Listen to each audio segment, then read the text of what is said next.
Hello friends, welcome back to my channel. आज मैं explain करूंगी फेटफुल लव एपिसोड 25। एपिसोड की शुरुआत में हम देखते हैं कि जाओशी और प्रिंसेस फियान मिस्टर लीगो को लेकर योक्सिन आइसलैंड के तट पर पहुंच जाते हैं और शिप के आने का वेट कर रहे होते हैं। मिस्टर लीगे जाओशी और प्रिंसेस फियान से कहता है कि तुम लोग आखिर जिकिंग के साथ क्या करना चाहते हो, और वैसे भी योक्सिन आइलैंड डोंगलिंग की टेरिटरी है, तुम्हें उसे क्रॉस करने के लिए डोंगलिंग की रानी की परमिशन लेनी होगी। तब जाओशी कहती है कि मैंने माँ से इस बारे में पहले ही परमिशन ले ली है। और फिर जाओशी मिस्टर लीगे से कहती है कि मैं ये सब इसलिए कर रही हूँ ताकि मुझे तुम्हारे लिए एंटीडोट मिल सके। वहीं दूसरी तरफ हम देखते हैं कि जिकिंग को ढूंढते हुए बायू उस जगह तक पहुंचता है जहां पर प्रिंसेस फियान ने जिकिंग को रखा होता है, और वहां पर वो मिस्टर लीगे द्वारा लिखा हुआ योक्सुन आइसलैंड का पता देख लेता है और सितुहाना से कहता है कि ऐसा लगता है कि वो लोग योक्सुन आइसलैंड के थ्रू जिकिंग को जिलिंग लेकर जाएंगे, चलो चलकर चेक करते हैं। इसके बाद हम प्रिंसेस फियान, जाओशी, मिस्टर लीगे और जिकिंग को शिप पर देखते हैं। मिस्टर लीगे और जिकिंग को प्रिंसेस फियान और जाओशी ने शिप के नीचे वाले चैम्बर में रखा होता है और जिकिंग को उन्होंने एक बड़े से टब में बिठा रखा होता है। प्रिंसेस फियान जिकिंग की तरफ देखते हुए कहती है कि तुम्हारी वजह से मेरी लाइफ बर्बाद हो गई और तुम्हें जीने का कोई हक नहीं है। और फिर प्रिंसेस फियान और जाओशी शिप के ऊपर वाले चैम्बर में आ जाते हैं। प्रिंसेस फियान जाओशी से कहती है कि अपने भाई पर नजर रखना, उसके मन में हैन जिकिंग के लिए बहुत ही डीप फीलिंग है। तब जाओशी कहती है कि आप चिंता मत कीजिए, वो कुछ भी नहीं कर सकता। और फिर हम देखते हैं कि जाओशी फिर से नीचे वाले चैम्बर में आती है और फिर जिकिंग को फिर से जहर देती है ताकि वो जिकिंग को टॉर्चर कर सके। मिस्टर लीगे जाओशी से कहता है कि प्रिंसेस फियान सिर्फ तुम्हारा यूज कर रही है ताकि तांग्यू डोंगलिंग पर अटैक कर दे। तब जाओशी मिस्टर लीगे से कहती है कि तुम्हें अपने बारे में पहले सोचना चाहिए कि तुम कैसे बचोगे। तब मिस्टर लीगे जाओशी से कहता है कि तुम्हें क्या लगता है कि अगर मुझे कुछ हो गया तो मदर तुम्हें छोड़ेगी। तब जाओशी कहती है कि माँ ने ठीक ही कहा था कि तुम बस मेरे ऊपर चढ़ने की सीढ़ी हो। वहीं दूसरी तरफ हम देखते हैं कि बायू झाड़ियों में छुपा होता है और वो अपने आदमी से कहता है कि शिप पर अटैक कर दो और शिप के नीचे वाले हिस्से को डुबा दो। और फिर बायू के आदमी शिप पर अटैक कर देते हैं। प्रिंसेस जाओशी के आदमी जाओशी को बताते हैं कि बायू और उसके आदमियों ने हमारे शिप पर अटैक कर दिया है। और वहीं हम देखते हैं कि प्रिंसेस फियान एक बोट के थ्रू वहां से निकल जाती है। मिस्टर लीगे जाओशी से कहता है कि तुम बायू से नहीं लड़ सकती, अच्छा होगा कि तुम हैन जिकिंग को उसके हवाले कर दो। तब जाओशी कहती है कि इसका एक सोल्यूशन ये भी है कि तुम दोनों साथ में मरो। और फिर जाओशी दरवाजा बंद करके वहां से चली जाती है। और फिर हम देखते हैं कि शिप के नीचे वाले चैम्बर में जहां पर जिकिंग और मिस्टर लीगे होता है वहां पर तेजी से पानी भरने लगता है। मिस्टर लीगे जिकिंग के पास आता है और उसे उठाने की कोशिश करता है। जिकिंग मिस्टर लीगे से कहती है कि मैं नहीं चल सकती, तुम यहाँ से चले जाओ, लेकिन मिस्टर लीगे कहता है कि मैं तुम्हें छोड़कर यहाँ नहीं जाऊंगा और वो हेल्प के लिए चिल्लाने लगता है। वहीं दूसरी तरफ हम देखते हैं कि बायू जाओशी और उसके आदमी से लड़ रहा होता है और आखिर में वो जाओशी को पकड़ लेता है और जाओशी से कहता है कि जिकिंग कहाँ पर है। तब जाओशी कहती है कि वो मर चुकी है। तब बायू कहता है कि अगर उसे कुछ भी हुआ तो मैं तुम्हें जिंदा नहीं छोड़ूंगा। और फिर बायू के आदमी जाओशी को लॉक कर देते हैं और वहां से ले जाते हैं। मिस्टर लीगे नीचे वाले चैम्बर से हेल्प के लिए चिल्ला रहा होता है। तब बायू को मिस्टर लीगे की आवाज सुन जाती है और बायू जब फाटक तोड़ता है तो देखता है कि वहां पर मिस्टर लीगे और जिकिंग डूब रही होती है। तब बायू खींचकर जिकिंग को बचा लेता है, लेकिन मिस्टर लीगे नीचे पानी में डूब जाता है। बायू जिकिंग को लेकर वहां से चला जाता है, लेकिन वहीं पर बाली भी होता है और बाली मिस्टर लीगे को बचाने के लिए नीचे पानी में कूद जाता है। और फिर हम देखते हैं कि बाली मिस्टर लीगे को बचा लेता है और वो दोनों नदी के किनारे पर होते हैं जहां पर मिस्टर लीगे बेहोश होता है।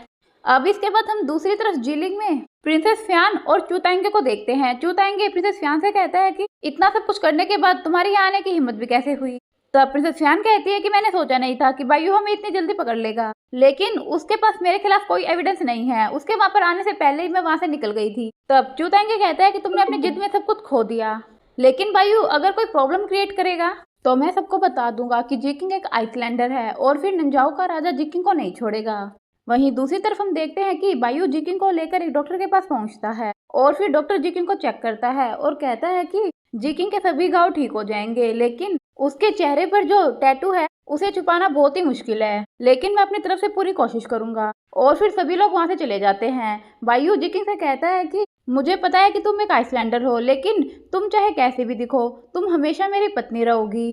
वहीं दूसरी तरफ नंजाओ में हम देखते हैं कि नंजाओ की रानी नंजाओ के राजा के पास जाती है और राजा से कहती है कि आप प्लीज मेरे लिए न्याय कीजिए। तांग्यू में मेरी बहन और उसके बेटे की अचानक से मृत्यु हो गई और वो लोग कहते हैं कि उनकी मृत्यु किसी बीमारी की वजह से हुई है, लेकिन मुझे ऐसा नहीं लगता। वो लोग अचानक से कैसे मर सकते हैं। और तभी नंजाओ का मिनिस्टर राजा के पास आता है और राजा से कहता है कि प्रिंसेस फियान यहाँ से जाने के बाद इलीगल तरीके से तांग्यू में प्रवेश हुई है और उसने जिकिंग को किडनैप किया है। लेकिन बायू ने डोंगलिंग के शिप पर पहुंचकर जिकिंग को बचा लिया और जाओशी को पकड़ लिया, लेकिन प्रिंसेस फियान वहां से बचकर भाग गई।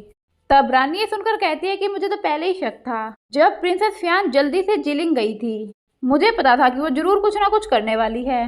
तब राजा कहता है कि प्रिंसेस फियान जिकिंग से नफरत करती है और वो जिकिंग को नुकसान पहुंचाने के लिए कुछ भी कर सकती है, लेकिन मुझे इस बात का डर है कि कुछ तो है जो हम नहीं जानते हैं। वहीं दूसरी तरफ हम बाली को देखते हैं। बाली मिस्टर लीगे को अपने घर पर ले आता है और मिस्टर लीगे को दवाई देने लगता है, लेकिन मिस्टर लीगे दवाई लेने से मना कर देता है और कहता है कि मुझे जाने दो। लेकिन बाली मिस्टर लीगे को जाने नहीं देता और मिस्टर लीगे को चेक करता है और कहता है कि तुम्हें एक बहुत ही बड़ी बीमारी है, पहले मैं तुम्हारा इलाज कर दूं, फिर तुम यहाँ से जा सकते हो। लेकिन मिस्टर लीगे कहता है कि मेरी बीमारी ठीक नहीं हो सकती, मुझे यहाँ से जाने दो। मुझे पता है कि तुम एक गोल्डन मरफोल्क हो, ये नंजाओ की एक जनजाति है। तब बाली कहता है कि तुम्हें इस बारे में कैसे पता, क्या तुम मेरे बारे में इन्वेस्टिगेट कर रहे हो? हाँ, मैं एक गोल्डन मरफोल्क हूँ, लेकिन मेरी जनजाति के सभी लोग मर चुके हैं। और फिर बाली मिस्टर लीगे से कहता है कि तुम यहीं पर रेस्ट करो, मैं जाकर तुम्हारे लिए कुछ और मेडिसिन लेकर आता हूँ। अब बाली वहाँ से जा रहा होता है और बाली के पास उसका साथी जाओशेंग आता है। जाओशेंग बाली से कहता है कि तुम उसकी इतनी देखभाल क्यों कर रहे हो, वो डोंगलिंग का क्राउन प्रिंस है। तब बाली कहता है कि मिस्टर लीगे मेरा फ्रेंड है और किसी की जान बचाना अच्छी बात है। तब जाओशेंग कहता है कि मुझे पता है कि तुम ये सब कुछ जिकिंग के लिए कर रहे हो, जिकिंग को इतने सारे लोग पसंद करते हैं, अगर तुम 300 साल भी उसका वेट करोगे तो भी तुम्हारा नंबर नहीं आएगा। तब बाली जाओशेंग को लात मारता है और कहता है कि तुम अपना काम करो, और फिर बाली वहां से चला जाता है। वहीं दूसरी तरफ हम फिर से बायू को देखते हैं। बायू जिकिंग से कहता है कि तुम चिंता मत करो, प्रिंसेस फियान और चू तांगे ने तुम्हारे साथ जो कुछ भी किया है, मैं उनसे तुम्हारा बदला लेकर आऊंगा, इसलिए मुझे जिलिंग जाना होगा और वहाँ के सैंड रिचुअल फेस्टिवल में पार्टिसिपेट करना होगा। वहीं दूसरी तरफ हम चू तांगे और प्रिंसेस फियान को देखते हैं। चू तांगे प्रिंसेस फियान से कहता है कि मैंने ये एक्सपेक्ट नहीं किया था कि बायू सैंड रिचुअल फेस्टिवल के लिए आएगा। तब प्रिंसेस फियान कहती है कि वो हमारे लिए यहाँ पर आया है। तब चू तांगे कहता है कि तुम चिंता मत करो, अगर उसने कुछ भी किया तो हम जिकिंग की आइडेंटिटी सबके सामने रिवील कर देंगे। और फिर प्रिंसेस फियान चू तांगे से कहती है कि क्या तुम्हें पता है कि बायू ने जिकिंग को कहाँ पर छुपा कर रखा है? तब चू तांगे कहता है कि उसने जरूर किसी महफूज जगह पर जिकिंग को छुपा कर रखा है, लेकिन इससे पहले कि वो किसी और के हाथ लगे हमें जिकिंग को ढूंढना होगा। अब नेक्स्ट सीन में हम तांग्यू के राजा और प्रिंस हैन को देखते हैं। राजा प्रिंस हैन से कहता है कि रानी और वाइचन मर चुके हैं और मेरी हेल्थ भी दिन ब दिन खराब होती जा रही है, अच्छा होगा कि तुम राज्य के मामले संभाल लो। तब प्रिंस हैन कहता है कि जिकिंग मिसिंग है और बायू डोंगलिंग के साथ झगड़ों में उलझा हुआ है, हमें तांग्यू में लोगों की सिचुएशन को स्टेबलाइज करना होगा और हमें इस बारे में बात करनी ही होगी। आपको तांग्यू की रॉयल सिटी की सिचुएशन बताने के लिए फोर्स प्रिंस को लेटर लिखना चाहिए। तब राजा कहता है कि ठीक है, आप जैसा कहेंगे हम वैसा ही करेंगे। और फिर राजा कहता है कि अब सब कुछ बायू पे है कि वो कैसे इस सब को हैंडल करता है। बायू जिकिंग के केस की वजह से काफी ज्यादा परेशान है, लेकिन मुझे यकीन है कि वो अपनी रिस्पॉन्सिबिलिटीज नहीं भूलेगा। और फिर हम देखते हैं कि बायू जिलिंग पहुंचता है, जहां पर गेट पर चू तांगे बायू को ले जाने आता है। चू तांगे बायू से कहता है कि फादर ने आपके लिए वेलकम पार्टी रखी है, और फिर बायू चू तांगे के साथ चला जाता है। प्रिंसेस फियान की एक मेड आकर प्रिंसेस फियान से कहती है कि आपको भी पार्टी में चलना चाहिए।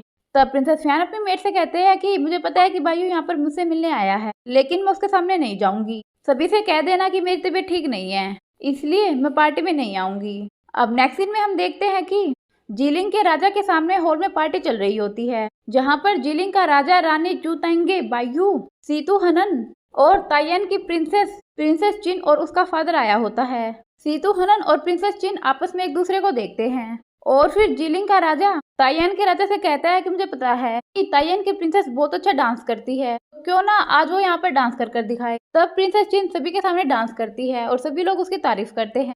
और फिर जिलिंग का राजा चू तांगे और तायन की प्रिंसेस चिन की एंगेजमेंट का अनाउंसमेंट करता है, जिसके बाद सभी लोग उन्हें कॉन्ग्रेचुलेट करते हैं। लेकिन सीतू हनन काफी ज्यादा जेलस हो रहा होता है। बायू सबके सामने कहता है कि मैं भी चू तांगे को आज एक गिफ्ट देना चाहता हूँ। और फिर बायू के आदमी वहाँ पर जाओशी को लेकर आते हैं। जाओशी सभी से कहती है कि मैंने कुछ नहीं किया, ये सब चू तांगे और प्रिंसेस फियान का किया हुआ है, मैंने बस उनका साथ दिया था। और फिर जाओशी बायू से कहती है कि मुझे छोड़ दो, मैं आगे से ऐसा कुछ भी नहीं करूंगी। चू तांगे ये देखकर बहुत ही ज्यादा गुस्सा होता है और जिलिंग का राजा भी कुछ नहीं कह पाता। इसके बाद बायू वहाँ से चला जाता है। अब रूम में आने के बाद बायू सितुनन से कहता है कि क्या तुम प्रिंस चिन को इस तरह से देखकर खुश हो? तब सितुनन कहता है कि प्रिंस चिन बिल्कुल भी खुश नहीं है। तब बायू कहता है कि अगर तुम चाहो तो मैं तुम्हारा साथ दे सकता हूँ, तुम प्रिंस चिन से अकेले में बात कर सकते हो। लेकिन सितुनन कुछ नहीं कहता और बायू से कहता है कि हमें जाओशी को डोंगलिंग वापस भेज देना चाहिए, नहीं तो डोंगलिंग और तांग्यू के बीच वॉर छिड़ सकता है और अभी हम इस सिचुएशन में नहीं हैं कि हम फालतू के झगड़े मोल लें। तब बायू सितुनन की बात मान जाता है। और वहीं दूसरी तरफ हम देखते हैं कि बाली मिस्टर लीगो को लेकर एक डॉक्टर के पास पहुंचता है और ये उसी डॉक्टर का घर होता है जहां पर बायू ने जिकिंग को रखा होता है। मिस्टर लीगे रास्ते में फिर से बाली से कहता है कि मुझे जाने दो, मैं ठीक नहीं हो सकता। लेकिन बाली मिस्टर लीगे से कहता है कि मैं तुम्हें कहीं भी नहीं जाने दूंगा, यहाँ पर एक बहुत अच्छा डॉक्टर रहता है जो जरूर तुम्हारी बीमारी को ठीक कर देगा। और फिर बाली उस डॉक्टर के घर पर पहुंचता, लेकिन डॉक्टर दरवाजा नहीं खोलता और कहता है कि तुम यहाँ पर क्या करने आए हो? तब बाली कहता है कि मेरा एक फ्रेंड बहुत ही बीमार है, इसलिए मैं इलाज के लिए आपके पास आया हूँ। लेकिन डॉक्टर पेशेंट लेने से मना कर देता है और कहता है कि मैं अभी व्यस्त हूँ। तब बाली डॉक्टर से कहता है कि ये कॉम्प्लेक्स डिजीज है, इस बीमारी में पेशेंट 30 साल से ज़्यादा जिंदा नहीं रह सकता। तब डॉक्टर ये सुनकर बाली और मिस्टर लीगे को अंदर ले आता है और वो बाली और मिस्टर लीगे को घर के दूसरे हिस्से में रखता है और उनसे कहता है कि इधर उधर मत घूमना। इसके बाद डॉक्टर वहाँ से चला जाता है।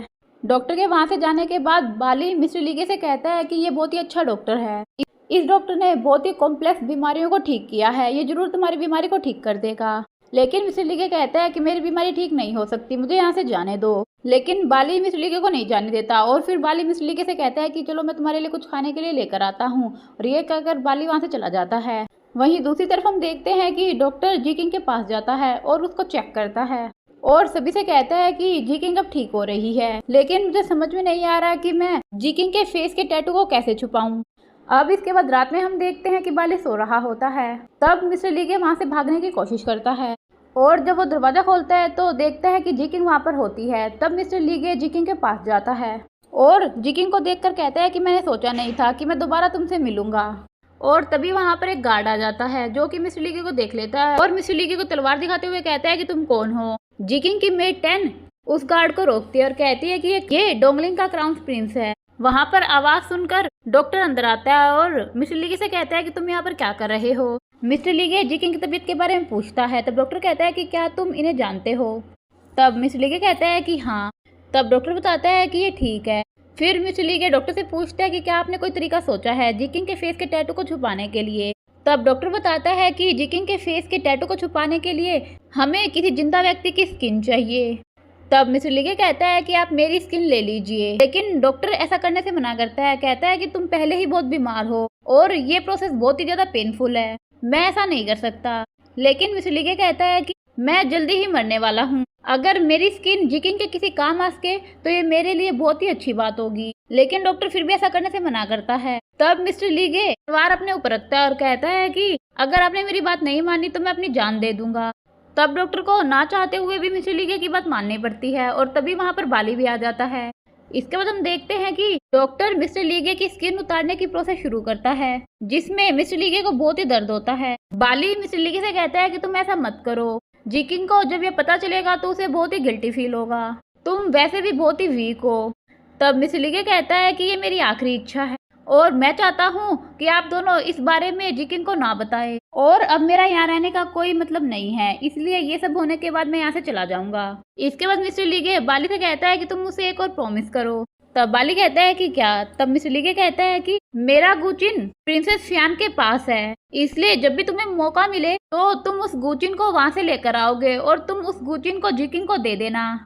तब बाली प्रॉमिस करता है और फिर हम देखते हैं कि डॉक्टर मिस्टर लीगे की स्किन उतारता है, जिसमें मिस्टर लीगे को बहुत ही ज्यादा दर्द हो रहा होता है, लेकिन मिस्टर लीगे जिकिंग की तरफ देखते हुए फिर भी स्माइल करता है। वहीं दूसरी तरफ हम प्रिंसेस फियान को देखते हैं, जिसके पास एक मेड आती है। प्रिंसेस फियान उस मेड से पूछती है कि क्या जिकिंग का कुछ पता चला? तब वो मेड कहती है कि आपके भाई चू तांगे ने बहुत सारे लोगों को फोर्थ प्रिंस ऑफ तांग्यू को ढूंढने के लिए भेजा है, लेकिन उन्हें जिकिंग कहीं पर भी नहीं मिली। तब जिकिंग कहती है कि ये तो बहुत ही स्ट्रेंज बात है, पता नहीं भाइयों ने जिकिंग को कहाँ पर छुपाया है। और फिर प्रिंसेस फियान अपनी मेड से पूछती है कि क्या तुम्हें ताइयान की प्रिंसेस चिन से कोई इन्फॉर्मेशन पता चली? तब वो मेड कहती है कि प्रिंसेस चिन को इस बारे में कुछ भी नहीं पता है, वो तो हर समय सीतू हनन से मिलने की बात करती रहती है।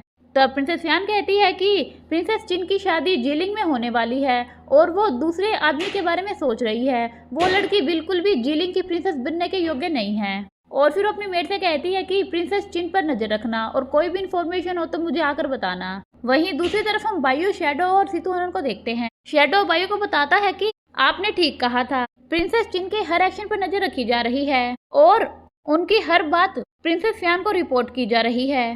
तब बायू कहता है कि कोई बात नहीं, वो जो सुनना चाहती है उसे सुनने दो। और फिर बायू सीतू हनन से कहता है कि मैंने प्रिंस चिन से तुम्हारी मुलाकात के लिए सारी अरेंजमेंट्स कर दी है। लेकिन सीतू हनन अब भी कुछ नहीं बोलता। तब बायू कहता है कि तुम हेजिटेट क्यों कर रहे हो? क्या तुम ये चाहते हो कि प्रिंस चिन की शादी चूताएंगे से हो जाए? अगर तुमने ये मौका मिस कर दिया तो तुम हमेशा लाइफ में पछताओगे। और फिर शैडो प्रिंसेस चिन को एक इन्फॉर्मेशन देने के लिए मेड को कहता है। तब वो मेड प्रिंसेस चिन के पास जाती है और प्रिंसेस चिन से कहती है कि कल मैं आपको मिस्टर सीतू हनन से मिलवाने के लिए एक लोकेशन पर लेकर जाऊंगी। तब प्रिंसेस चिन कहती है कि ठीक है, मैं ये बात किसी को भी नहीं बताऊंगी। और फिर वही मेड जाकर प्रिंसेस फियान को बताती है कि कल दोपहर में प्रिंस चिन सीतू हनन से सीक्रेटली मीटिंग करने वाली है। ये सुनकर प्रिंसेस फियान सोचती है कि जरूर सीतू हनन को पता होगा कि जी किंग कहाँ पर है, मुझे भी उस जगह पर जाना चाहिए और प्रिंसेस चिन और सीतू हनन की बात सुनना चाहिए।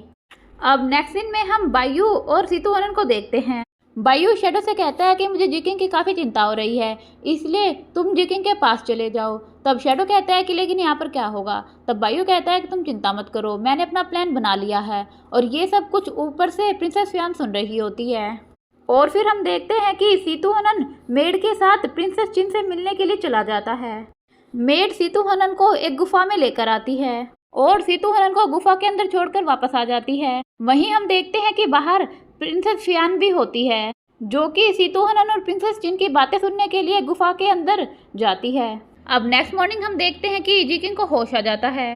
जी किंग जब उठती है तो जी किंग की मेड 10 एक मिरर लाकर जी किंग को दिखाती है। तब जी किंग देखती है कि उसका फेस पूरी तरह से ठीक हो चुका है। जी किंग डॉक्टर से पूछती है कि मेरा फेस कैसे ठीक हुआ? तब डॉक्टर बताता है कि मैंने एक जिंदा इंसान की स्किन तुम्हारे फेस पर लगाई है। तब जी किंग पूछती है कि वो इंसान कौन है? तब डॉक्टर कहता है कि है कोई तुम्हारा जानने वाला। और फिर डॉक्टर वहां से चला जाता है। तब जी किंग बाली से पूछती है कि वो कौन है? तब बाली भी मिस्टर लीगे का नाम नहीं बताता और कहता है कि कोई ऐसा इंसान है जो 30 साल से ज्यादा जिंदा नहीं रह सकता था और ये उसकी लास्ट विश है। तब जी किंग समझ जाती है कि वो मिस्टर लीगे है और पूछती है कि मिस्टर लीगे कहाँ पर है और उसे देखने के लिए जाती है। लेकिन बाली उसे रोक लेता है और कहता है कि मिस्टर लीगे पहले ही यहाँ से जा चुका है। मिस्टर लीगे ने ही उस दिन शिप पर तुम्हारी जान बचाई थी। मैं उस टाइम पर बस उधर साइड घूम रहा था, तब मुझे पता चला कि ईस्ट सी पर कुछ हो रहा है, इसलिए मैं वहाँ पर देखने के लिए आया और तब मैंने मिस्टर लीगे की जान बचाई। फिर इसके बाद बाली मन ही मन कहता है कि जब मुझे पता चला कि प्रिंसेस फियान ने तुम्हें किडनैप कर लिया है, तब मैं डोंगलिंग के शिप पर तुम्हारी जान बचाने के लिए आया था, लेकिन बायू ने तुम्हें बचा लिया और फिर मैंने मिस्टर लीगे को बचाया। यहाँ पर हमें पता चलता है कि बाली भी जी किंग को पसंद करता है, लेकिन वो अपनी फीलिंग जी किंग के आगे नहीं बताता। और फिर तभी वहाँ पर शैडो आता है। जी किंग शैडो से पूछती है कि बायू कहाँ पर है, तुम अकेले वापस कैसे आए हो? तब शैडो कहता है कि फोर्थ प्रिंस बायू प्रिंसेस फियान से आपके किए का बदला लेने गए हैं और उन्होंने कहा है कि वो खुद प्रिंसेस फियान को पकड़ेंगे। ये सुनकर जी किंग घबरा जाती है। वहीं दूसरी तरफ हम देखते हैं कि सीतू हनन प्रिंसेस चिन से मिलता है और प्रिंसेस चिन से कहता है कि बताओ तुम्हें मुझसे क्या बात करनी है। तब प्रिंसेस चिन कहती है कि क्या तुम्हें पता नहीं कि मैं क्या चाहती हूँ? अगर तुम मुझे यहाँ से नहीं लेकर जाना चाहते तो ठीक है, मैं चूताएंगे से शादी कर लूंगी। ये सुनकर सीतू हनन काफी ज्यादा जेलस होता है और प्रिंस चिन को गले से लगा लेता है और कहता है कि मैं तुम्हें चूताएंगे से शादी बिल्कुल भी नहीं करने दूंगा। प्रिंसेस फियान ये सब कुछ चुपके से सुन रही होती है और फिर वो बाहर से गुफा का दरवाजा बंद कर देती है। सीतू हनन दरवाजा खोलने के लिए अंदर से चिल्लाने लगता है, लेकिन प्रिंसेस फियान दरवाजा नहीं खोलती और तभी वहाँ पर बायू आ जाता है, जिसे देखकर प्रिंसेस फियान डर जाती है। बायू प्रिंसेस फियान से कहता है कि दरवाजा खोल दो, लेकिन प्रिंसेस फियान दरवाजा नहीं खोलती। तब बायू कहता है कि तुम्हारी मौत इतनी नजदीक है और तुम अब भी इतनी जिद्दी हो, आज मैं तुमसे अपने पुराने और नए हिसाब कर रहूंगा। प्रिंसेस फियान काफी डरी होती है और कहती है कि ये जीलिंग है, अगर तुमने मेरे साथ कुछ भी किया तो मेरे फादर तुम्हें नहीं छोड़ेंगे और वैसे भी ये जीलिंग का मैटर है। जीलिंग की होने वाली प्रिंसेस सीक्रेटली किसी दूसरे आदमी से मिल रही है, इसलिए तुम्हें इस मैटर में पड़ने की कोई जरूरत नहीं है। तब बायू कहता है कि क्या तुम्हें लगता है कि तुम यहाँ से जिंदा बचकर जा सकती हो? और फिर बायू के आदमी प्रिंसेस फियान पर अटैक करते हैं और लास्ट में बायू प्रिंसेस फियान पर अपनी पावर से अटैक करता है, जिसे प्रिंसेस फियान के मुंह से खून आने लगता है। तब प्रिंसेस फियान कहती है कि ठीक है, अगर तुम मुझे नहीं जाने दोगे तो हम हमेशा यहाँ पर साथ रहेंगे। और इतना कहकर प्रिंसेस फियान जमीन के नीचे का सीक्रेट चैम्बर खोल देती है, जिससे बायू और प्रिंसेस फियान दोनों ही नीचे गिर जाते हैं। बायू और प्रिंसेस फियान के नीचे गिरने के बाद दरवाजा ओपन हो जाता है। तब सीतू हनन और प्रिंसेस चिन गुफा से बाहर आ जाते हैं और वहां से भागने लगते हैं, लेकिन वो देखते हैं कि चूताएंगे भी वहां पर कुछ सोल्जर्स के साथ आ गए हैं। तब सीतू हनन प्रिंसेस चिन के साथ ताइंग्यू के गेट की तरफ भागने लगता है, क्योंकि वो लोग ताइंग्यू के बॉर्डर के करीब होते हैं। चूताएंगे प्रिंसेस चिन और सीतू हनन का पीछा करता है और फिर भागते भागते प्रिंस चिन और सीतू हनन ताइंग्यू के बॉर्डर तक पहुंच जाते हैं। जीकिंग अपने आदमियों के साथ वहीं बॉर्डर पर होती है, जो चूताएंगे के आदमियों पर बम फेंकती है। चूताएंगे जीकिंग को देखकर बहुत ही शॉक्ड हो जाता है और कहता है कि तुम यहाँ क्या कर रही हो। जीकिंग चूताएंगे से कहती है कि प्रिंसेस चिन और सीतू हनन को छोड़ दो। तब चूताएंगे कहता है कि मैं ऐसा क्यों करूं। तब जीकिंग जीलिंग के बॉर्डर की दीवारों को उड़ा देती है। तब चूताएंगे कहता है कि तुम्हारी ऐसे करने की हिम्मत कैसे हुई, क्या तुम जीलिंग से वॉर करना चाहती हो। तब जीकिंग कहती है कि हाँ मैं करना चाहती हूँ, बताओ तुम क्या करोगे। तुमने और प्रिंसेस फियान ने मुझे किडनैप किया, तुम्हारा मेरे साथ क्या करने का इरादा था। प्रिंसेस चिन और सीतू हनन ताइंग्यू में सेफली एंटर कर जाते हैं और फिर जीकिंग और उसके आदमी चूताएंगे और उसके आदमियों से लड़ते हैं। जीकिंग चूताएंगे से लड़ती है, लेकिन जिसमें जीकिंग को भी काफी चोट लग जाती है और चूताएंगे भी काफी घायल होता है।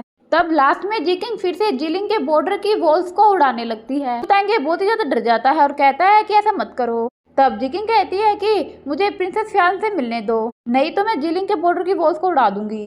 तब चूताएंगे कहता है कि वो जीलिंग में नहीं है, वो तो नंजाऊ में है। तब जीकिंग कहती है कि मुझे पता है कि वो जीलिंग में ही है। तब ना चाहते हुए भी चूताएंगे को जीकिंग की बात माननी पड़ती है। वहीं दूसरी तरफ हम बायू और प्रिंसेस फियान को देखते हैं। बायू देखता है कि उस गुफा में नीचे बहुत सारी हड्डियां होती है। बायू प्रिंसेस फियान से पूछते हैं कि ये सब क्या है। तब प्रिंसेस फियान कहती है कि जीलिंग के एंसेस्टर ने इस सीक्रेट चैम्बर को बनवाया था ताकि वो विद्रोहियों को यहाँ पर रख सके। यहाँ पर सिर्फ आने का रास्ता है, जाने का यहाँ से कोई रास्ता नहीं है। और जब मैंने इस चैम्बर को ओपन किया तो मुझे ये बात पहले से ही पता थी।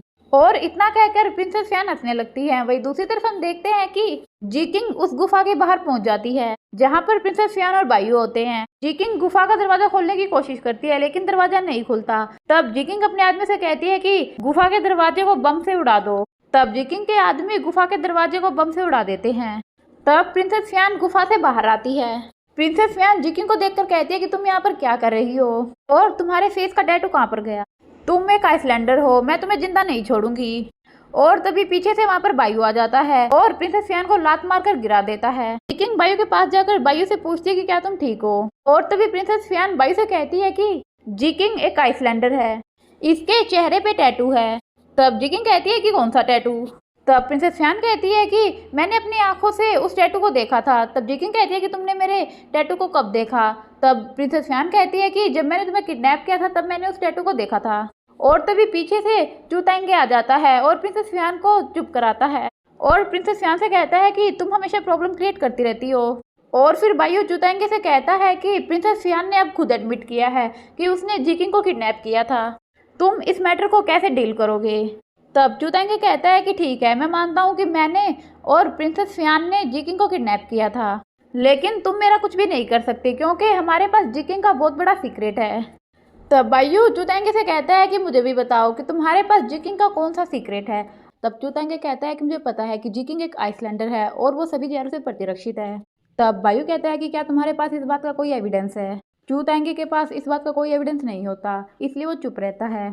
तब बायू कहता है कि तुम्हारे पास इस बात का कोई एविडेंस नहीं है, तुम चाहो तो नंजाओ के राजा से इस बारे में बता सकते हो, लेकिन तुम सोच लेना कि वो क्या समझेंगे। उन्हें पता है कि तुम लोग जीकिंग से नफरत करते हो, इससे तुम्हारी ही इमेज नंजाओ के राजा के सामने खराब होगी। तब चूताएंगे कहता है कि क्यों ना हम इस बात को भूल जाएं कि जीकिंग एक आइसलैंडर है। और फिर जीकिंग चूताएंगे से कहते हैं कि तुम्हें प्रिंसेस चिन के साथ अपनी एंगेजमेंट भी कैंसिल करनी होगी। तब चूताएंगे कहता है कि तुम्हारा इस सबसे लेना देना नहीं है।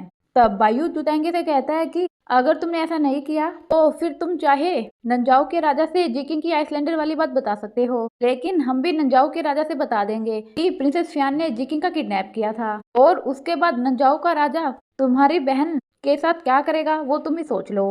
तब ना चाहते हुए भी चू तांगे को जिकिंग और बायो की बात माननी पड़ती है और कहता है कि 3 दिन बाद सैंड रिचुअल फेस्टिवल है और उस दिन मैं प्रिंसेस चियान के साथ अपनी एंगेजमेंट कैंसिल कर दूंगा। अब रास्ते में बायो जिकिंग से कहता है कि डॉक्टर शाह बहुत ही अच्छे डॉक्टर है, उन्होंने तुम्हारे फेस के टैटू को पूरी तरह से छुपा दिया। तब जिकिंग कहती है कि उन्होंने मेरे फेस पर एक दूसरे व्यक्ति की स्किन लगाई है। और फिर बायो जिकिंग से कहता है कि मुझे लगता है कि तुम्हें इसे छुपाना नहीं चाहिए, ये तुम्हारी आइडेंटिटी है। तब जिकिंग कहती है कि मैं तुम्हें किसी प्रॉब्लम में नहीं डालना चाहती। बायो कहता है कि तुम मेरी चिंता मत करो, मैं तुमसे प्रॉमिस करता हूँ कि मैं तुम्हें हमेशा सेफ रखूंगा। तब जिकिंग बायो को थैंक यू बोलती है और बायो को अपने गले से लगा लेती है और वहीं दूर से मिस्टर लीगे ये सब कुछ देख रहा होता है। फिर मिस्टर लीगे रेतीले रेगिस्तान में होता है और वो बहुत ही बीमार होता है और कुछ कदम चलते ही वो बेहोश हो जाता है, लेकिन उसकी मदद के लिए वहाँ पर कोई भी नहीं होता। वहीं दूसरी तरफ हम नंजाओ के राजा और नंजाओ के मिनिस्टर को देखते हैं। नंजाओ का राजा मिनिस्टर से कहता है कि क्या तुम जीलिंग सैंड रिचुअल फेस्टिवल के लिए जा रहे हो? तब मिनिस्टर कहता है कि वहाँ पर बायू, जिकिंग, प्रिंसेस फियान सभी लोग मौजूद हैं। राजा मिनिस्टर से कहता है कि जैसे ही तुम जिलिंग पहुंच जाओ तो जिकिंग को किडनैप कर लेना और ऑन द स्पॉट उसे मार देना। मैं इस केस में और ज़्यादा इन्वेस्टिगेशन नहीं करना चाहता। फ्यूचर में कोई भी प्रॉब्लम क्रिएट ना हो, इसलिए अच्छा होगा कि तुम हैन जिकिंग को मार दो। तब मिनिस्टर कहता है कि क्यों ना मैं वहाँ पर प्रिंसेस फियान की मदद लूँ। तब राजा कहता है कि ठीक है। प्रिंसेस फियान एक वाइल्ड नेचर की औरत है और शादी के दिन कैंडल्स का बुझना एक बहुत ही अशुभ साइन है। प्रिंसेस फियान से कहना कि वो अब जिलिंग में ही रहेगी, उसे नंजाओ आने की कोई जरूरत नहीं है। तब मिनिस्टर कहता है कि ठीक है। और वहीं हम देखते हैं कि नंजाओ की रानी चुपके से ये सब कुछ सुन रही होती है और फिर हम देखते हैं कि नंजाओ की रानी मिस्टर लीगे के पास अपनी मेड के थ्रू एक लेटर भेजती है। मेड नंजाओ की रानी से कहती है कि ये 17वां लेटर है जो आप मिस्टर लीगे के पास भेज रही हैं, लेकिन उनका कोई भी रिप्लाई नहीं आया। क्या उन्हें कुछ हो गया है? आप उनके पास यहाँ की इतनी सारी इन्फॉर्मेशन भेजती रहती हैं, लेकिन इस बार उनका कोई भी जवाब नहीं आ रहा। नंजाओ की रानी मेड पर गुस्सा करती है और कहती है कि उसे कुछ नहीं हो सकता। तब मेड वहाँ से चली जाती है।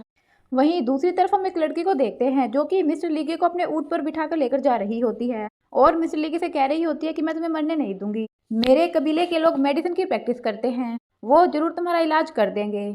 अब वहीं दूसरी तरफ हम फिर से जिकिंग और बायू को देखते हैं। बायू जिकिंग से कहता है कि तुमने मुझे पहले क्यों नहीं बताया कि तुम्हारे फेस पर भी एक टैटू है। तब जिकिंग कहती है कि जब तुम आइस पूल से आए थे तब मैं तुम्हें बताना चाहती थी, लेकिन मैं तुम्हें नहीं बता पाई। और फिर जिकिंग बायू से कहती है कि आइस पूल में तुमने जितनी भी लाशें देखी, तुमने कहा था कि उन सबके फेस पर मेरे फेस जैसा टैटू था, जरूर वे सभी आइसलैंडर थे। तब बायू कहता है कि उनके फेस के टैटू का कलर रेड था और तुम्हारे फेस के टैटू का कलर ब्लैक है। तब जिकिंग कहती है कि इसका क्या मतलब है? और फिर बायू जिकिंग का हाथ पकड़ कहता है कि तुम फ्यूचर में चाहे कोई भी निकलो, तुम हमेशा ही मेरी पत्नी रहोगी। अब वहीं दूसरी तरफ हम प्रिंसेस फियान को देखते हैं जिसका चेहरा खराब हो चुका होता है, जो कि अपने आप को मिरर में देखकर बहुत ही ज़्यादा गुस्से में होती है। और तभी वहाँ पर चू ताएंगे आता है और कहता है कि अब तुम्हारा ऐसा करने का क्या फ़ायदा। तब प्रिंसेस फियान कहती है कि मैं जुन बायू और हैन जिकिंग को मार देना चाहती हूँ और ताएंगे को बर्बाद कर देना चाहती हूँ। तब चू ताएंगे कहता है कि तुम्हें पहले नंजाओ जाने के बारे में सोचना चाहिए, जिकिंग और बायू के बारे में मैं बाद में सोचूंगा। तब प्रिंसेस फियान कहती है कि मैं नंजाओ वापस नहीं जाऊंगी। तब चू ताएंगे कहता है कि तुम्हें नंजाओ जाना ही होगा। नंजाओ का minister sand ritual festival attend करने के लिए यहाँ पर आ चुका है और फादर ने भी इस चीज़ के लिए अलाउ कर दिया है। तब प्रिंसेस फियान रोते हुए कहती है कि इसका मतलब तुम लोग मुझसे अब पीछा छुड़वाना चाहते हो। तब चू ताएंगे कहता है कि मैंने तुम्हें कितनी बार समझाया है कि अभी हम बायू और जिकिंग का कुछ नहीं बिगाड़ सकते। और फिर चू ताएंगे वहाँ से चला जाता है और फिर नंजाओ का मिनिस्टर प्रिंसेस फियान से मिलने के लिए आता है। नंजाओ का मिनिस्टर प्रिंसेस फियान से कहता है कि मुझे पता है कि तुमने फोर्थ प्रिंस ऑफ तांग्यू जिकिंग का किडनैप किया था और तुमने ये बात नंजाओ के राजा से भी छुपाई, ये एक बहुत बड़ा क्राइम है। तब प्रिंसेस फियान डर जाती है और कहती है कि तुम्हें इस बात के बारे में कैसे पता चला। तब नंजाओ का मिनिस्टर कहता है कि तुम्हें डरने की कोई जरूरत नहीं है, मेरी नज़र में तुमने जो कुछ किया वो सही किया। तब प्रिंसेस फियान कहती है कि मैं नंजाओ के राजा की ही हेल्प करना चाहती थी, मैं बस चाहती थी कि नंजाओ के राजा को हैन जिकिंग से छुटकारा मिल जाए। तब मिस्र कहता है कि क्या तुम्हें उसके बारे में कुछ पता चला। तब प्रिंसेस फियान कहती है कि हाँ, जिकिंग एक आइसलैंडर है, मैंने उसके चेहरे पे वो आइसलैंडर वाला टैटू देखा था और उसे जहरों से प्रतिरक्षित होने पर टेस्ट भी किया था, वो सभी जहरों से प्रतिरक्षित है। तब नंजाओ का मिस्टर कहता है कि क्या ये बात सच है, और फिर वो मनी में सोचता है कि मैंने सही सोचा था कि जिकिंग एक आइसलैंडर है। और फिर नंजाओ का मिस्टर प्रिंसेस फियान से कहता है कि नंजाओ के राजा ने मुझसे कहा है कि जैसे ही जिकिंग की आइडेंटिटी कंफर्म हो जाए मैं तुरंत ही उसे मार दूं, लेकिन इन सब में तुम्हें मेरा साथ देना होगा। तब प्रिंसेस फियान कहती है कि लेकिन जिकिंग को बायू प्रोटेक्ट कर रहा है। तब मिस्टर कहता है कि तुम उसकी चिंता मत करो, लेकिन तुम्हें मेरा साथ देना होगा। और फिर नंजाओ का मिस्टर प्रिंसेस फियान को अपना प्लान बताता है। वहीं दूसरी तरफ हम मिस्टर लीगे को देखते हैं, जिसे डेजर्ट में एक लड़की ने बचा लिया था, और मिस्टर लीगे अभी उसी लड़की के घर पर होता है। और फिर जैसे ही मिस्टर लीगे को होश आता है, मिस्टर लीगे वहाँ से जाने लगता है, लेकिन तभी वो लड़की जिसने मिस्टर लीगे को बचाया था वो वहाँ पर आ जाती है और मिस्टर लीगे को जाने से रोकती है और कहती है कि तुम बहुत वीक हो। लेकिन मिस्टर लीगे कहता है कि मुझे जाना होगा, लेकिन वो लड़की मिस्टर लीगे को नहीं जाने देती। और तभी उस लड़की की माँ वहाँ पर आ जाती है और मिस्टर लीगे से कहती है कि देखो मैं तुम्हारे लिए कितनी सारी हर्ब्स लाई हूँ, इससे तुम जल्दी ही ठीक हो जाओगे। तब मिस्टर लीगे को ना चाहते हुए भी उनकी बात माननी पड़ती है। वहीं दूसरी तरफ हम डोंगलिंग में डोंगलिंग की रानी को देखते हैं। रानी के पास मिस्टर लीगे की असिस्टेंट आती है और कहती है कि हमें मिस्टर लीगे का कुछ भी पता नहीं चल रहा है। तब डोंगलिंग की रानी कहती है कि मिस्टर लीगे इतना ज़्यादा इरिस्पॉन्सिबल कैसे हो सकता है, वो एक गद्दार है। हम लोग इस वक्त इतनी क्रिटिकल सिचुएशन में फंसे हुए हैं और इस वक्त मिस्टर लीगे का कोई भी अता पता नहीं है। तब मिस्टर लीगे की असिस्टेंट कहती है कि कहीं मिस्टर लीगे डोंगलिंग के शिप पर मर तो नहीं गए। तब रानी कहती है कि अगर ऐसा है भी तो क्या बड़ी बात है, वैसे भी वो जल्दी ही मरने वाला था। जाओशी ने पहले ही इतनी बड़ी प्रॉब्लम क्रिएट कर दी है। मैंने फैसला कर लिया है कि अब प्रिंसेस यूजन मेरी उत्तराधिकारी होगी। तब मिस्टर लीगे की असिस्टेंट कहती है कि मिस्टर लीगे आपका सगा बेटा है, आप उनके बारे में ऐसा कैसे कह सकती हैं। तब रानी कहती है कि वो जल्दी मरने वाला है, डोंगलिंग उस पर निर्भर नहीं कर सकता। अगर वो जिंदा है तो जल्दी जल्दी उसके पास मैसेज भेजो कि वो आकर अपनी बहन को असिस्ट करे। और फिर वहीं दूसरी तरफ हम देखते हैं कि मिस्टर लीगे एक कागज को जला रहा होता है और यहाँ पर हमें सिचुएशन देखकर पता चलता है कि ये वही इन्फॉर्मेशन होती है जो कि डोंगलिंग की रानी के कहने पर मिस्टर लीगे के असिस्टेंट ने मिस्टर लीगे के पास भेजी है। तभी वहाँ पर वही लड़की आ जाती है और उस कागज को जलने से बचा लेती है और देखती है कि वो एक मैप है। और फिर वो मिस्टर लीगे से पूछती है कि क्या तुम कोई जनरल हो और क्या कोई वॉर छेड़ने वाला है। तब मिस्टर लीगे कहता है कि नहीं, लेकिन अगर लॉन्गिन कॉन्टिनेंट पर कोई वॉर छेड़ने भी वाला है तो मेरा उससे कोई लेना देना नहीं है, अब से मैं यहीं पर रहूंगा। तो वो लड़की कहती है कि क्या तुम सच कह रहे हो। तब मिस्टर लीगे कहता है कि हाँ। अब नेक्स्ट सीन में हम जिकिंग और बायू को देखते हैं, जिसके पास बाली आता है और कहता है कि अब मुझे यहाँ से जाना होगा। तब जिकिंग कहती है क्या तुम जिलिंग का सैंड रिचुअल फेस्टिवल अटेंड नहीं करोगे। तब बाली कहता है कि मैं उसे जरूर अटेंड करूंगा, लेकिन मिस्टर लीगे ने मुझसे कहा था कि प्रिंसेस फियान ने उनका जुजंग छीन लिया था, इसलिए मैं जिलिंग के महल में उसे ढूंढने के लिए जा रहा हूँ। साथ ही मुझे मिस्टर लीगे की काफी ज्यादा फिक्र हो रही है क्योंकि वो बहुत ही बीमार था। तब बायू कहता है कि मैंने मिस्टर लीगे को ढूंढने के लिए अपने बहुत सारे आदमी पहले ही भेज दिए हैं, लेकिन उन्हें मिस्टर लीगे का कोई भी पता नहीं चला है। तब बाली कहता है कि कोई बात नहीं, मैं खुद मिस्टर लीगे को ढूंढने के लिए जाऊंगा। तब जिकिंग कहती है कि ठीक है, अगर तुम्हें मिस्टर लीगे के बारे में कुछ भी पता चले तो जल्दी से जल्दी मुझे बताना। और फिर नेक्स्ट सीन में हम देखते हैं कि बाली प्रिंसेस फियान के रूम में चुपके से जाता है और वहाँ से मिस्टर लीगे का जुजंग चुरा लेता है। अब नेक्स्ट मॉर्निंग हम देखते हैं कि सभी लोग सैंड रिचुअल फेस्टिवल के लिए मिंशा माउंटेन पर इकट्ठा होते हैं। बायू चूतांगे से कहता है कि क्या कुछ ऐसा है जो तुम भूल रहे हो। तब चूतांगे कहता है कि थैंक यू मुझे याद दिलाने के लिए। और फिर वो सभी में अनाउंसमेंट करता है कि मैं अपनी एंगेजमेंट प्रिंसेस चिन के साथ तोड़ रहा हूँ। कुछ दिन प्रिंसेस चिन के साथ रहने के बाद मुझे पता चला कि हम दोनों एक दूसरे के लिए कंपेटेबल नहीं हैं। ये सुनकर वहाँ पर मौजूद सभी लोग आपस में बात करने लगते हैं। जिलिंग का राजा अपने बेटे चूतांगे पर गुस्सा करता है और कहता है कि तुम इस तरह का फैसला बिना मुझसे बात किए कैसे ले सकते हो। तब चूतांगे अपने फादर से कहता है कि ये सब बहुत ही अचानक हुआ। इसके बाद प्रिंसेस चिन का फादर चूतांगे से कहता है कि तुम इस तरह मेरी बेटी के साथ कैसे कर सकते हो तुम। तब चूतांगे कहता है कि आप रीजन अपनी बेटी से जाकर ही पूछ लीजिए। तब प्रिंसेस चिन का फादर प्रिंसेस चिन से मिलने के लिए वहाँ से चला जाता है और फिर जिकिंग चूतांगे से कहती है कि तुम सच में ही बहुत ही रिस्पॉन्सिबल पर्सन हो। तब चूतांगे मन ही मन गुस्सा करते हुए कहता है कि बायू और जिकिंग तुम दोनों देख लेना, एक दिन मैं तुमसे इन सब का बदला जरूर लेकर रहूंगा। और फिर जिकिंग चूतांगे से पूछती है कि तुम्हारी बहन प्रिंसेस फियान कहाँ पर है। तभी प्रिंसेस फियान पीछे से वहाँ पर आती है और फिर वो सभी के सामने कहती है कि आप सबने आइसलैंडर के बारे में तो सुना ही होगा, वो लोग कितने ज्यादा भयानक है और उन लोगों ने कितने बेदर्दी से लोगों को मारा था। आज हमारे बीच उन आइसलैंडर में से एक है और वो जिकिंग है। ये सुनकर सभी लोग बहुत ही ज्यादा शॉक्ड हो जाते हैं। बायू और जिकिंग प्रिंसेस फियान से कहते हैं कि तुम्हारे पास क्या सबूत है। तब प्रिंसेस फियान कहती है कि मेरे पास सबूत है, और फिर वो जिकिंग से कहती है कि मुझे तुम्हारा फेस की जांच करने दो और तुम सबके सामने जहर पीकर दिखाओगी, जिससे ये प्रूव हो जाएगा कि तुम एक आइसलैंडर हो। तब जिकिंग कहती है कि क्या तुम बेवकूफ़ हो, तुम मेरे चेहरे को खराब करना चाहती हो और फिर मुझे जहर देकर मार देना चाहती हो। लोंगियन कॉन्टिनेंट पर सभी को पता है कि तुम्हारी नज़र बायु पर है।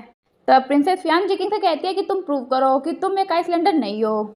तब जिकिंग कहती है कि कोई इस बात को कैसे प्रूव कर सकता है, मैं चांसलर की बेटी हूँ और चांसलर के घर में ही बड़ी हुई हूँ, लेकिन तुम ये प्रूव करो कि तुम एक आइसलैंडर नहीं हो। तब प्रिंसेस फियान के पास बोलने को कुछ नहीं होता और तभी वहाँ पर रेतीला तूफान आ जाता है, जिससे सभी लोग वहाँ से भागने लगते हैं। प्रिंसेस फियान जिकिंग पर अटैक करती है, लेकिन जिकिंग अपनी साउंड स्ट्राइक से उस अटैक को रोक देती है और अपने गुचिन से बहुत ही तेज धुन बजाने लगती है, जिससे प्रिंसेस फियान के सारे अटैक फेल हो जाते हैं। और फिर जिकिंग एक नई धुन बजाती है, जिससे रेत में से सोल्जर निकलने लगते हैं और वो प्रिंसेस फियान पर अटैक करने लगते हैं। प्रिंसेस फियान उनसे चाहकर भी नहीं लड़ पाती। तब नंजाओ का मिनिस्टर चुपके से एक कीड़ा अपने डब्बे में से निकालता है और फिर वो जिकिंग के कान में चला जाता है, जिससे जिकिंग अचानक से गुचिन बजाना बंद कर देती है और बिल्कुल बेसुध हो जाती है। गुचिन के बंद होते ही रेत में से निकले जितने भी सोल्जर होते हैं वे सभी रेत में मिल जाते हैं और फिर प्रिंसेस फियान अपने चाबुक से जिकिंग पर अटैक करती है। प्रिंसेस फियान जिकिंग से कहती है कि आज के दिन मिंगशा माउंटेन पे बहुत सारे बैरियर्स ओपन होते हैं और आज मैं तुम्हें उन्हीं बैरियर्स के अंदर भेज दूंगी, इसलिए आज तुम्हारा आखिरी दिन है। और इसके बाद प्रिंसेस फियान जिकिंग पर अपने चाबुक से अटैक करती है और जिकिंग उस रेगिस्तान में गिर जाती है। बायू जिकिंग को नीचे जाने से रोकता है और जिकिंग को टाइटली पकड़ लेता है। तब प्रिंसेस फियान बायू को मारने की कोशिश करती है, लेकिन पीछे से शैडो प्रिंसेस फियान को मार देता है और इस तरह प्रिंसेस फियान मर जाती है। और फिर तेजी से तूफान आता है, जिससे वहां पर जितने भी पिलर्स होते हैं सबको टूटकर गिरने लगते हैं और एक पिलर बायू के ऊपर आकर गिरता है, जिससे वो दूर जाकर गिर जाता है और जिकिंग रेत के अंदर चली जाती है। बाली भी जिकिंग को पकड़ने की कोशिश करता है, लेकिन जिकिंग पहले ही रेत के अंदर जा चुकी थी और बाली जिकिंग को नहीं पकड़ पाता। इसके बाद सभी लोग उस रेतीले तूफान में बेहोश हो जाते हैं। और फिर नेक्स्ट में हम देखते हैं कि जब बायू को होश आता है तो वो अपने हाथों से उस रेगिस्तान को खोदने लगता है और बायू के साथ साथ सभी लोग उस रेगिस्तान को खोदने लगते हैं ताकि जिकिंग को बाहर निकाल सके, लेकिन किसी को भी नहीं पता था कि जिकिंग कहाँ चली गई। वहीं दूसरी तरफ हम मिस्टर लीगे को देखते हैं, जिसके पास वही लड़की आती है जिसने मिस्टर लीगे को बचाया था और वो लड़की मिस्टर लीगे से कहती है कि शायद जिलिंग और तांग्यू के बीच वॉर होने वाला है, क्योंकि जिलिंग की प्रिंसेस ने तांग्यू की फोर्स प्रिंसेस कंसर्ट को मार दिया। ये सुनकर मिस्टर लीगे बहुत ही शॉक्ड हो जाता है और कहता है कि मुझे जल्दी से यहाँ से जाना होगा। तब वो लड़की मिस्टर लीगे को रोकने की कोशिश करती है, लेकिन मिस्टर लीगे कहता है कि मेरे पास तुम्हारा एहसान चुकाने के लिए फिलहाल कुछ भी नहीं है और मुझे भी यहाँ से जाना होगा। और फिर मिस्टर लीगे वहाँ से चला जाता है। वहीं दूसरी तरफ हम देखते हैं कि बायू सभी के साथ रेगिस्तान को खोद रहा होता है और उसके सभी साथी भी उसका साथ दे रहे होते हैं। वहीं पर बाली भी रेगिस्तान को खोद रहा होता है। बाली के साथ एक बड़ी सी छिपकली होती है। बाली उस छिपकली से कहता है कि तुम इस रेगिस्तान को क्यों नहीं खोद रहे, क्या तुम्हें पता नहीं है कि जिकिंग इसके नीचे चली गई है। जब जिकिंग इस रेगिस्तान में नहीं गिरी थी तब तुम इस रेगिस्तान को खोद रहे थे, लेकिन जब जिकिंग इसमें गिर गई है तो तुम इसे नहीं खोद रहे हो। तो क्या यहाँ पर कुछ ऐसा है जो हमें दिखाई नहीं दे रहा। और फिर तभी वहाँ पर मिस्टर लीगे आता है, जो कि अपनी तलवार लेकर बायू को मारने के लिए जाता है, लेकिन बाली मिस्टर लीगे को रोक लेता है और कहता है कि तुम क्या करने जा रहे हो। तब मिस्टर लीगे कहता है कि मैं आज बायू को नहीं छोड़ूंगा। उसे पता है कि जिकिंग की आइडेंटिटी बहुत ही सस्पिशियस है, लेकिन फिर भी उसने जिकिंग का ख्याल नहीं रखा। तब बाली मिस्टर लीगे से कहता है कि इस वक्त बायू को मारना जरूरी नहीं है, अगर तुम बायू को मारने जाओगे तो बायू तुम्हें मार देगा, इस तरह जिकिंग को कौन ढूंढेगा। इस वक्त हमें जिकिंग को ढूंढने की जरूरत है।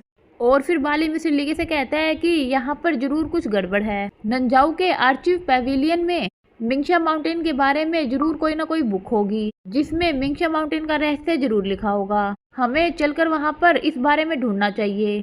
लेकिन मिस्टर लीगे कहता है कि मैं यहीं रहकर जिकिंग को ढूंढूंगा। तब मिस्टर लीगे वहीं पर बैठकर उस रेगिस्तान को खोदने लगता है और बाली वहाँ से चला जाता है। और फिर हम थोड़ी देर बाद देखते हैं कि बायू उस रेगिस्तान को खोदते खोदते बायू की उंगलियों से खून आने लगता है और वो बेहोश हो जाता है। तब बायू के सभी आदमी बायू को वहां से लेकर चले जाते हैं। वहीं दूसरी तरफ हम जिकिंग को देखते हैं और हमें पता चलता है कि उस बड़े से रेगिस्तान के नीचे एक बहुत बड़ा जंगल होता है। जिकिंग उस जंगल से बाहर निकलने की कोशिश कर रही होती है, लेकिन वो लाख कोशिशों के बाद भी उसे बाहर नहीं निकल पाती और वो जहाँ से स्टार्ट करती है वो वहीं पर वापस पहुँच जाती है। जिकिंग को कुछ भी समझ में नहीं आ रहा होता। और फिर हम बाहर नंजाओ के मिनिस्टर को देखते हैं जो कि अपनी शक्तियों के थ्रू जिकिंग से बात करता है और जिकिंग को बहुत सारी रस्सियों से बांध देता है। और फिर जिकिंग से कहता है कि मैं तुम्हारी मदद कर सकता हूँ, मैं तुम्हें यहाँ से बाहर निकाल सकता हूँ। तब जिकिंग चिल्लाने लगती है और कहती है कि मुझे प्लीज़ यहाँ से बाहर निकालो। तब नंजाओ का मिनिस्टर जिकिंग से कहता है कि ये पॉइजनस ग्रास वर्ल्ड है और इसे तुम लोगों के लिए ही बनाया गया है। तुम एक आइसलैंडर हो और तुम्हारा अल्टीमेट लक्ष्य यही है कि तुम एक ह्यूमन पपेट बन जाओ। तब जिकिंग जोर जोर से चिल्लाने लगती है और कहती है कि मैं कोई आइसलैंडर नहीं हूँ, मैं कोई ह्यूमन पपेट नहीं हूँ और ना ही मैं हैन जिकिंग हूँ। तब नंजाओ का मिनिस्टर कहता है कि तुम्हें इस बात को मानना ही होगा कि तुम एक ह्यूमन पपेट हो।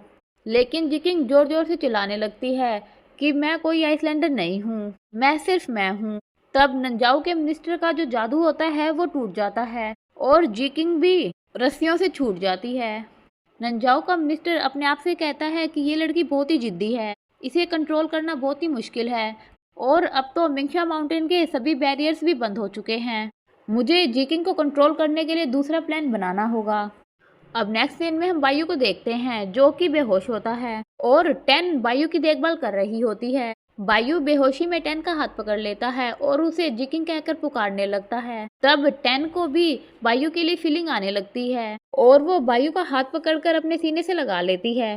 वहीं दूसरी तरफ हम बाली को देखते हैं जो कि नंजाओ के आर्चिव पैवेलियन में पहुंच जाता है और वहां पर किताबों को देखने लगता है। तभी वहां पर एक बूढ़ा आदमी आता है और देखता है कि उसकी लाइब्रेरी पूरी तरह से अस्त व्यस्त होती है। और फिर वो बाली को देखता है और बाली से कहता है कि तुम यहाँ पर क्या कर रहे हो। तब बाली उस बूढ़े आदमी से पूछता है कि मैं यहाँ पर मिंगशा माउंटेन की किताब को ढूंढ रहा हूँ, मैं मिंगशा माउंटेन के रहस्य के बारे में जानना चाहता हूँ। तब वो बूढ़ा आदमी कहता है कि मुझे इस बारे में कुछ नहीं पता है और यहाँ पर मिंगशा माउंटेन की कोई भी किताब नहीं है। तब बाली फिर से उस बूढ़े आदमी से पूछता है कि क्या मिंगशा माउंटेन के नीचे कोई सीक्रेट चैम्बर टाइप का कुछ है। तब वो बूढ़ा आदमी कहता है कि मैं कोई मैंग ट्राइब से थोड़ी ना हूँ जो मुझे बैरियर बनाना आता है और मैंने मिंगशा माउंटेन के नीचे एक सीक्रेट चैम्बर बनाया है। और इस तरह वो बूढ़ा आदमी बाली को थोड़ा बहुत बता देता है।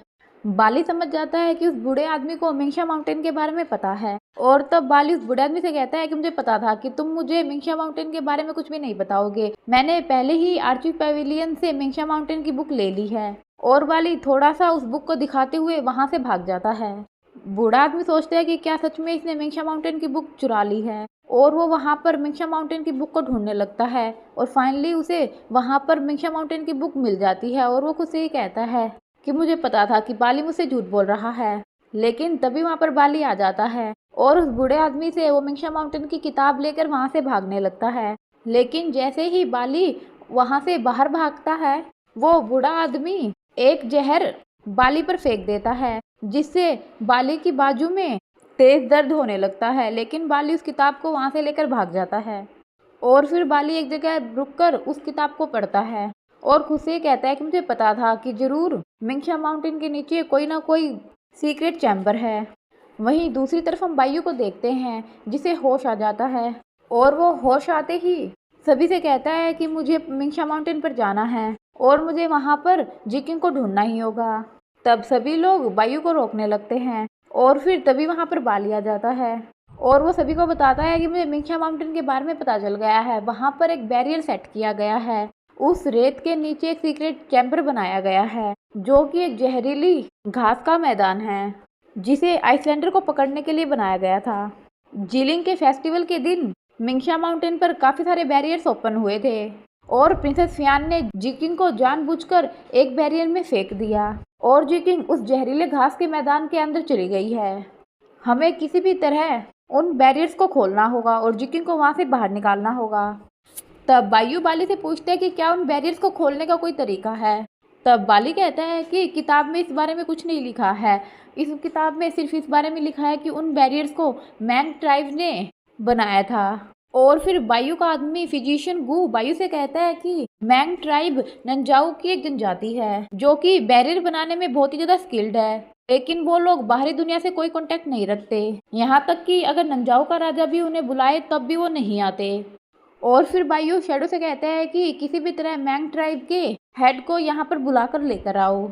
तब शैडो वहां से चला जाता है वहीं दूसरी तरफ हम नंजाऊ के राजा और नंजाऊ के मिनिस्टर को देखते हैं। नंजाऊ का राजा मिनिस्टर से कहता है कि ये तो अच्छी बात हुई कि जी किंग पॉइजनस ग्रास वर्ल्ड में चली गई है, इससे हमें जी किंग से छुटकारा मिल जाएगा और हमें बायु से भी दुश्मनी मोल नहीं लेनी पड़ेगी। लेकिन मिनिस्टर राजा से कहता है कि हम जी किंग को इस तरह नहीं छोड़ सकते, अगर हमसे पहले कोई जी किंग तक पहुंच गया तो ये हमारे लिए बहुत बड़ी प्रॉब्लम हो सकती है। तब राजा कहता है कि फिर हमें क्या करना चाहिए। तब मिनिस्टर कहता है कि हमें बैरियर को खोलकर जी किंग को मारना होगा, नहीं तो कभी भी वो हमारे लिए प्रॉब्लम क्रिएट कर सकती है। लेकिन अगर हम मैंग ट्राइब के चीफ को बैरियर ओपन करने के लिए बुलवाते हैं तो बैरियर ओपन करने के बाद वो हमारी बात नहीं मानेगा और जी किंग को नहीं मारेगा। क्यों ना हमने 20 सालों से जिसे आइस पूल में बंद करके रखा है हम उसकी हेल्प ले। वो मैंग ट्राइब की सबसे होनहार शिष्य है और वो इस बैरियर को जरूर खोल देगी। तब राजा कहता है कि हम उस औरत को नहीं छोड़ सकते, वो औरत बहुत ही महत्वाकांक्षी है, हमें बैरियर ओपन करने के लिए कोई दूसरा तरीका सोचना होगा। तब मिनिस्टर कहता है कि मैंग ट्राइब का चीफ अपने दूसरे और तीसरे बेटे से खुश नहीं रहता क्योंकि वो लोग नियमों का पालन नहीं करते हैं, तो क्यों ना हम उन दोनों की हेल्प ले। और फिर हम देखते हैं कि मैंग ट्राइब के चीफ के 2 शिष्य वहां पर नंजाऊ के महल में आते हैं। नंजाऊ का राजा उन दोनों से कहता है कि अगर तुमने मिंगशा माउंटेन के बैरियर को खोल दिया और वहां पर जी किंग को मार दिया तो तुम लोग जो चाहोगे मैं वो तुम्हारे लिए करूंगा। तब वो दोनों कहते हैं कि लेकिन अगर हमारे फादर को इस बारे में पता चल गया तो वो हमें नहीं छोड़ेंगे। तब राजा कहता है कि तुम इन सब की चिंता मत करो, अगर तुमने मेरा साथ दिया तो मैंग ट्राइब के अगले चीफ तुम ही होगे। ये सुनकर वो दोनों खुश हो जाते हैं और राजा की बात मानने को तैयार हो जाते हैं। वहीं दूसरी तरफ हम देखते हैं कि एक सोल्जर फिजिशियन गुओर सितुहनन के पास एक लेटर लेकर आता है और कहता है कि शैडो ने ये लेटर भेजा है कि मैंग ट्राइब के चीफ ने हमारी बात मानने से इनकार कर दिया है और वो मुझे अंदर भी नहीं आने दे रहे, वो मेरे साथ आने से मना कर रहे हैं, मुझे क्या करना चाहिए। ये पढ़कर फिजिशियन गुओर सितुहनन काफी ज्यादा सोच में पड़ जाते हैं और सोचते हैं कि हम आगे क्या करें। वहीं पर मिस्टर लीगे ये सब कुछ सुन रहा होता है और वो खुद मैंग ट्राइब के चीफ से मिलने के लिए जाता है। वहीं दूसरी तरफ हम बाली को देखते हैं जिसने काफी मेहनत करके कीड़ा बनाया होता है और ये वही कीड़ा होता है जिसकी हेल्प से नंजाओ के मिनिस्टर ने जी किंग को कंट्रोल किया था। बाली उस कीड़े से कहता है कि तुम्हें जी किंग को ढूंढने में मेरी हेल्प करनी ही होगी और कहता है कि तुम मुझे रास्ता दिखाओगे और मैं तुम्हें फॉलो करूंगा। और फिर वो छोटा सा कीड़ा उड़ने लगता है और बाली उसके पीछे पीछे चलने लगता है। वहीं दूसरी तरफ हम मैंग ट्राइब के उन 2 मास्टर्स को मिंगशा माउंटेन पर देखते हैं जो कि बैरियर्स को ढूंढ रहे होते हैं और बैरियर को खोलने की कोशिश करते हैं। एक मास्टर दूसरे मास्टर से कहता है कि बैरियर को ओपन करने का दरवाजा यहाँ से कहीं दूर चला गया है, लेकिन मैं फील कर सकता हूँ कि वो कहीं आसपास ही है। और फिर वो लोग अपना एक इंस्ट्रूमेंट निकालते हैं जो उन्हें बैरियर तक ले जाने का रास्ता दिखाता है और वो दोनों मास्टर उसको फॉलो करते हैं। वहीं दूसरी तरफ मिस्टर लीगे ड्रीम आइसलैंड पर पहुंच जाता है जहां पर मैंग ट्राइब रहती है। मिस्टर लीगे की तबीयत काफी ज्यादा खराब होती है, इसलिए वो उस आइसलैंड पर पहुंचते ही नीचे जमीन पर गिर जाता है और कुछ गार्ड आकर मिस्टर लीगे को घेर लेते हैं और पूछते हैं कि तुम कौन हो। तब मिस्टर लीगे उन्हें बताता है कि मैं डोंगलिंग का क्राउन प्रिंस हूँ और मुझे मैंग ट्राइब के चीफ से बात करनी है। और इतना कहकर मिस्टर लीगे वहीं पर बेहोश हो जाता है। और फिर हम देखते हैं कि नेक्स्ट सीन में मैंग ट्राइब का चीफ मिस्टर लीगे से मिलता है। मिस्टर लीगे अब भी बेहोश होता है। मैंग ट्राइब का चीफ मिस्टर लीगे को अपनी शक्तियों से ठीक करने की कोशिश करता है और फिर मिस्टर लीगे को होश आता है। चीफ मिस्टर लीगे से कहता है कि तुम बहुत ही बीमार हो। तब मिस्टर लीगे कहता है कि मुझे अपनी बीमारी का पता है और वो ठीक नहीं हो सकती, लेकिन मुझे आपसे कुछ जरूरी बात करनी है, मुझे आपकी हेल्प की जरूरत है, हमें मिलकर एक जान को बचाना होगा। तब चीफ कहता है कि तुम खुद मृत्यु के द्वार पर खड़े हो और अभी भी तुम दूसरों की चिंता कर रहे हो। तब मिस्टर लीगे कहता है कि उसकी जान मेरी जान से बहुत ही ज्यादा कीमती है, आपको मेरी हेल्प करनी ही होगी। तब चीफ कहता है कि क्यों ना तुम पहले ठीक हो जाओ और फिर हम इस बारे में बात करें। मिस्टर लीगे आगे बोलने की कोशिश करता है लेकिन चीफ मिस्टर लीगे को बेहोश कर देता है और फिर चीफ अपनी पावर से मिस्टर लीगे को ठीक कर देता है और कहता है कि मैं अपनी बैरियर टेक्निक से तुम्हें ठीक कर सकता हूँ, वैसे तो मैं बाहर के मैटर्स में इंटरफेयर नहीं करता, लेकिन किस्मत ने हमें मिलाया ही है तो मैं तुम्हें ठीक जरूर करूँगा। वहीं दूसरी तरफ हम देखते हैं कि जो ड्रीम आइलैंड के 2 मास्टर होते हैं मैंग ट्राइब के, वो दोनों बैरियर को ढूंढते ढूंढते वहां पर पहुंच जाते हैं जहां पर बायु रुका होता है। और जैसे ही वो उस जगह पर एंटर करते हैं तो जो बायु के गार्ड होते हैं वो उन दोनों को घेर लेते हैं। वो लोग दोनों मास्टर जो होते हैं वो बताते हैं कि हम लोग मैंग ट्राइब के लोग हैं और तभी वहाँ पर फिजिशियन गू और सीतू हनन वहाँ पर आ जाते हैं और ये सुनकर कि वे दोनों मास्टर मैंग ट्राइब के हैं, उन्हें लगता है कि मैंग ट्राइब के चीफ ने उन दोनों को भेजा है। और फिर सीतू हनन उन दोनों मास्टर से कहता है कि पहले तो आपके जो चीफ थे उन्होंने हमारे यहाँ आने की रिक्वेस्ट को मना कर दिया था, लेकिन अब वो कैसे मान गए। तो वो दोनों मास्टर सब कुछ समझ जाते हैं और कहते हैं कि हमारे फादर काफ़ी दयालु हैं और उन्होंने जो आपकी रिक्वेस्ट है वो एक्सेप्ट कर ली है। तब सीतू हनन और फिजिशियन गू उन दोनों मास्टर को अंदर लेकर जाते हैं और उन दोनों मास्टर को सारी बात बताते हैं। तब वो दोनों मास्टर कहते हैं कि आप दोनों चिंता मत कीजिए, हम उस बैरियर को ओपन कर देंगे, वो बैरियर यहीं कहीं आसपास है। इसके बाद वो दोनों जो मास्टर है वो बायू से मिलने के लिए जाते हैं। बायू अपने कमरे में होता है और वो बेहोश होता है, उसकी तबीयत ठीक नहीं होती। वो दोनों मास्टर जब बायू के रूम की तरफ जाते हैं तो देखते हैं कि उनके पास जो इक्विपमेंट होता है वो भी बैरियर का जो दरवाज़ा होता है वो उसी रूम को बता रहा होता है। फिर वो दोनों बायू के रूम के अंदर जाते हैं और वो दोनों देखते हैं कि जो बायू की चेस्ट है उसी में बैरियर को ओपन करने का रास्ता होता है। और ये देखकर तो वो दोनों लोग बहुत ज़्यादा शॉक्ड होते हैं, लेकिन वो दोनों ये बात किसी को भी नहीं बताते। इसके बाद वो दोनों मास्टर बायू को अपनी बैरियर टेक्निक से चालाकी से एक लंबी नींद में सुला देते हैं कि कहीं बायू उठ ना जाए। वहीं दूसरी तरफ हम बाली को देखते हैं जिसने एक कीड़ा बनाया होता है जीकिन को ढूंढने के लिए। वो कीड़ा भी उड़ते उड़ते बायू के रूम के चारों ओर चक्कर काटने लगता है और बाली उसको फॉलो कर रहा होता है, लेकिन उसे समझ नहीं आता कि वो कीड़ा यहाँ पर क्यों चक्कर काट रहा है। और इसी के साथ एपिसोड खत्म हो जाता है। अगर आपको एपिसोड पसंद आया हो तो मेरे चैनल को सब्सक्राइब कीजिए और वीडियो को लाइक कीजिए। Thank you.